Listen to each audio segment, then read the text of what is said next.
Bonjour à tous et bienvenue dans cette nouvelle vidéo. Comme vous le voyez, aujourd'hui je ne suis pas dans mon décor habituel puisque je suis chez Wendal qui est là, qui va nous montrer toutes ces créations incroyables qu'il fait autour de l'univers de Harry Potter. Donc Wendal, t'as une chaîne YouTube qui s'appelle... Tout à fait, Wendal Wondrous World. Allez vous abonner, il montre comment il fait toutes ces créations, c'est ça en fait, tu montres... C'est ça, je présente, j'explique comment je les ai faites et tout ça. On va passer un petit moment ensemble et puis tu vas nous parler de tout ce que tu fais, un peu comment tu fais tout ça, et vous allez voir, il y a des pépites. Je vous invite à regarder la vidéo jusqu'au bout parce que vous n'êtes pas prêts, c'est incroyable. Donc écoutez, c'est parti pour cette vidéo. Aujourd'hui je vous emmène dans l'univers de Wendal qui est spécialisé dans la reproduction de petites créatures, de bustes, d'objets issus de l'univers de Harry Potter.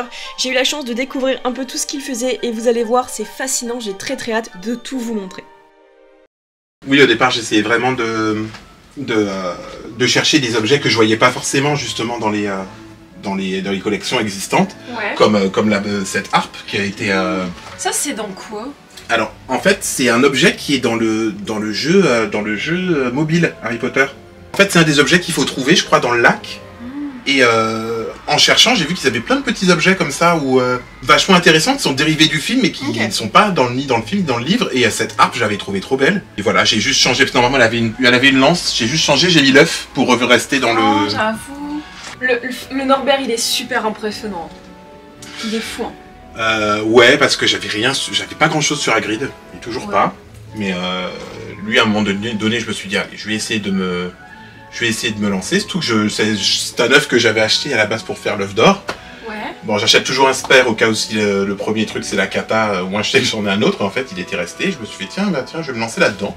Pour ça, le confinement a été bien parce que du coup, j'ai pu faire vraiment beaucoup de trucs. Ça, je trouve ça c'est trop une bonne idée. Il est trop mignon. Il est trop mignon. Après Internet, ça aide vraiment beaucoup pour trouver plein d'aspirations, plein d'idées. Parce que des fois, on a envie de se lancer dans un truc et on sait pas trop. Et finalement, après, la liste s'allonge et c'est le temps qui manque en fait pour... Je comprends, j'ai le même problème. Elle est faite en Fimo. D'accord. Fimo fil de fer et là, il va falloir que je lui mette ses petites couches de peinture. Mais c'est tout à fait cette bestiole-là qui... C'est incroyable. Cette scène, elle me fait un peu peur. Du coup, ça me fait un peu peur. Mais franchement, elle rend trop bien parce que direct, tu vois, même pas fini, je l'avais reconnue quoi. Bah au final c'est bizarre mais plus la créature est moche. Je vais pas dire moche mais en tout cas a des traits qui sont pas forcément humains et plus c'est facile à sculpter en fait. Ouais, parce que tout de suite les formes, parce que dit quasi sans tête, j'ai douillé parce qu'en plus d'avoir des traits humains, il faut que ça ressemble un petit peu quand même plus ou moins au moins aux comédiens. En effet. Et c'est vraiment pas évident. Bon, j'ai pas eu ce problème pour Quirrell, parce que je me suis dit que je vais le faire au moment où Harry a touché son visage, comme ça, hop, terminé. Et du coup, tu me disais que en dessous des têtes, c'est des têtes en polystyrène, c'est ça? C'est ça. C'est des têtes comme celle-ci, ça fait une super base, du coup, on utilise beaucoup moins de pattes, puisqu'en fait, il n'y a vraiment plus qu'à poser dessus et à sculpter dessus. Et il existe des têtes femmes, des têtes hommes, des têtes enfants. D'ailleurs, c'est une enfant qui m'a servi pour faire lui. Ouais. Mais il faut encore que je fasse ses habillements, son nœud, que je mette ses cheveux, que je trouve ses lunettes. Oui, bien sûr, Quirrell a deux têtes, avec la tête de Voldemort derrière. J'avais commencé par faire donc effectivement Quirrell au moment où Harry lui a bien collé sa tête dessus.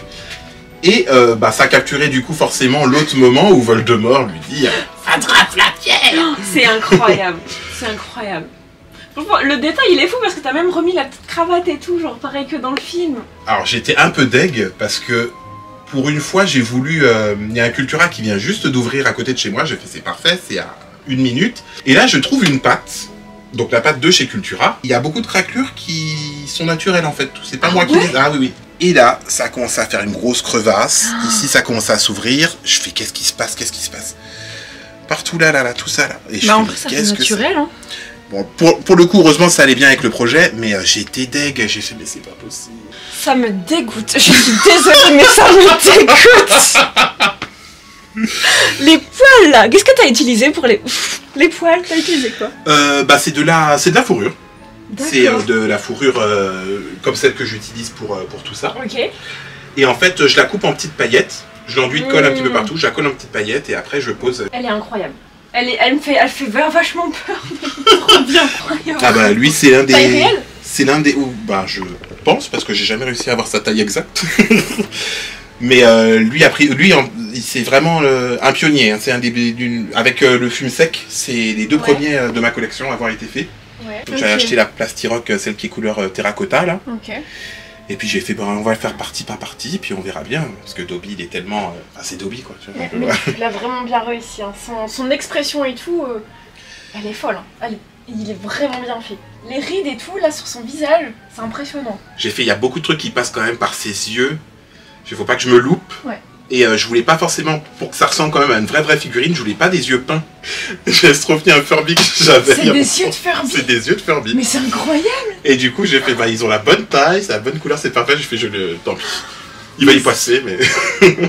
tu récupères beaucoup d'éléments comme ça, je sais pas, d'anciens jouets ou de trucs comme ça. Je sais que j'ai beaucoup de trucs qui traînent au niveau de chez mes parents, donc quand je sais que j'ai des choses à récupérer, puis j'ai la chance d'avoir beaucoup d'amis qui ont des enfants, des trucs, enfin qui ont eu, qui commencent à se débarrasser de choses, donc je récupère un petit peu les trucs qui peuvent m'intéresser. Et à partir de là, oui, je récupère des choses pour les créas. Harry Potter et la Chambre des Secrets, c'est mon film préféré et c'est mon livre préféré. Contrairement à beaucoup de gens qui, pour plein de raisons. Et du coup, Fume Sec, voilà, pour moi c'était un peu un symbole. Donc fallait que je le fasse. Okay. Pareil, hein, je savais pas par où partir. Donc je me suis dit, je vais faire comme je fais d'habitude pour les autres créatures. Je fais une âme en papier alu que j'enrubane de scotch. Ouais. Et à partir de là, voilà, je sculpte mon visage et après je vais aller commenter des plumes en pagaille. Son petit visage là avec toutes les petites rides et tout, il est vachement bien fait. Ça c'est fou. Bah ça c'est un des avantages de la Fimo. Étant donné que ça se cuit, ça laisse beaucoup plus de temps pour pouvoir faire tout ce genre de petits détails, et c'est très solide. Ouais. Donc ça permet vraiment de faire tout ça. Et alors ça c'est mon ami Jérôme qui m'a donné un coup de main, mon fameux ami menuisier, pour un petit peu conceptualiser ce perchoir, ouais. Et puis ben du coup on l'a fabriqué pareil avec beaucoup de récup. Hein. Ça c'est bon, il y a des parties en bois, mais genre ça c'est du câble. Ah ouais. Du câble de trucs comme ça. Ça, c'est une balle de tennis. C'est un des derniers que t'as fait, celui-là? Ah ouais, gros projet de 2022. Oh là là. Où en plus, j'ai tenté une nouvelle technique. Pour le coup, et là, ça a fonctionné. C'est-à-dire que lui, avant d'avoir une âme en alu, il a une âme en bois. C'est-à-dire que j'ai trouvé une image de lui, parce qu'il a quand même des proportions qui sont particulières. Ok. Et j'ai trouvé une image de lui de profil, et du coup je l'ai imprimé en fait aux bonnes tailles, et en fait ça a été découpé dans du bois, pour l'avoir en 2D en fait. Et à partir de là, hop, j'ai rempli et j'ai fait les volumes avec de l'aluminium. Et seulement après, j'ai posé le Plastirock par-dessus. Donc, comme si ça suffisait pas, bien sûr, il a 3 types d'écailles différentes. Donc, il y a les petites comme ça, les écailles de poisson, les écailles de croco. Donc, bon, ça m'a pris du temps. On dirait qu'il a 2 doigts de bouger. C'est impressionnant, vraiment. Et là, pour le coup, bah, pour le format d'œil qu'il avait, là, il a fallu que je les fasse vraiment moi-même. J'ai acheté les billes plates. Ah, t'as peint par en dessous? C'est ça. J'avais un peu peur de ça, j'étais pas sûr que ça fonctionnait vraiment. Et en fait, si. Mon grand pote des Animaux Fantastiques 2. Qu'est-ce que c'est ça? C'est fait en quoi ça? Et ben, c'est ce qui m'a donné envie de le faire en fait. Parce que en regardant le truc, j'aime bien ces petits trucs électriques dans sa crinière qui s'allument quand il s'énerve. Ouais. Et ça ressemblait à ça. Et après, je fais attends, ça c'est une forme que j'ai déjà vue. Et en fait, c'était une plante en plastique qui vendent chez Ikea. Ah ouais. Et j'ai fait, ça va être parfait. J'y suis allé, j'ai acheté, j'ai fait, allez hop, je me lance. Il est fait en fil de fer. Oh. Il a une âme en fil de fer. Bon, tu vois, il a un peu souffert, il a perdu ses griffes et tout. C'est long. Ah bah oui, sa queue. On dirait un animal empaillé. C'est impressionnant. L'âme de fil de fer que j'ai mis dedans, elle n'était pas assez forte. Du coup, il est censé tenir debout tout seul. Ah ouais. Et en fait, du coup, il se pliait. Voilà. Merde. Donc du coup, j'étais un peu deg, mais j'ai fait bon, c'est pas grave. Je trouverai le moyen de le mettre un petit peu en scène. Et puis après, voilà, tout ça c'est peint à l'aérographe. Ah, t'as peint sur la fourrure? Ouais, c'était de la fourrure de cette couleur-là à la base. Ah ouais, c'est intéressant ça comme technique. C'est le petit coin Animaux Fantastiques. Ouais, bah oui, là du coup, le Nifleur, Okami, Piquette, j'ai oublié le nom de vos trucs, le Demi-Guise, Seraphina. Et puis... Ah oui, oh mais lui il est incroyable. pour Voldemort là qui s'écaille, c'est incroyable, j'adore. Donc encore une fois, une tête en polysirène, j'ai commencé à sculpter dessus. Et du coup, je me suis fait, mais comment capturer ce moment où il est en train de partir, entre guillemets. Ouais. Et je me suis dit, ah bah, peut-être qu'en mettant, donc en collant la moitié comme ça sur lui, en mettant les autres sur des petits fils comme ça de pêche, des petits morceaux de calque, en fait, tout simplement. Et, si. J'ai toujours rêvé de mettre toi dans la bouche. Il est vachement bien fait. Alors lui, le seul souci que j'ai avec lui, c'est que j'avais pas encore fait le monstrueux livre des monstres, ouais, parce que je savais pas trop comment m'y prendre. Il est trop bien fait. Oh, ces petites tentacules là. Extrêmement bien fait. Du coup, là, la vidéo, elle est sortie? Oui. Elle est déjà. Est-ce que tu comptes faire les autres? Bah, je sais pas, peut-être. Peut-être, au final, avoir les 3, ça pourrait être cool. Mais je commençais par lui parce que c'est lui qui a la baguette de Suro. Il est incroyable. Il est incroyable. Le travail et tout sur le costume, là, franchement... Mais du coup, tu fais un peu de couture aussi, non? Alors, pas du tout. Non. C'est mon grand drame dans ma vie. Il va falloir que j'en colle son pied. Mon grand drame dans la vie, c'est que je ne couds pas. Je n'arrive pas. Alors, bizarrement, à avoir la patience de coudre, ça marche jamais comme je veux. Bon, le trophée, quand on est arrivé, c'est le premier truc que j'ai vu avec la lumière et tout, là, la lumière bleue. Il est vachement bien fait. Alors, c'est un truc qui m'intrigue. Comment t'as fait ça, ce truc? Pour tout ce truc, j'ai suivi un tuto d'une chaîne américaine. Ok. DIY Prop, je crois qu'il s'appelle, ou un truc comme ça. Ok. Et ils avaient fait ça. Et j'ai fait ça, c'est quand même le truc un peu ultime. Et je fais, pour parler vulgairement, je vais en chier, mais tant pis, je me lance. Si c'est la loose pendant la route, c'est pas grave. Et du coup, je me suis lancé un petit peu là-dedans, et j'ai fait, oui, effectivement, il y a le gros mystère de cette partie-là. Eux l'ont fait donc avec dans une espèce de plastique un petit peu PVC souple. Okay. Donc juste découper les parties, les mettre ensemble, et normalement ça devait être rempli avec de la résine. De la résine. Ouais. Moi j'avais pas fait ça au début. C'est-à-dire que j'avais monté ma forme et à l'intérieur j'avais mis du gel à bougie.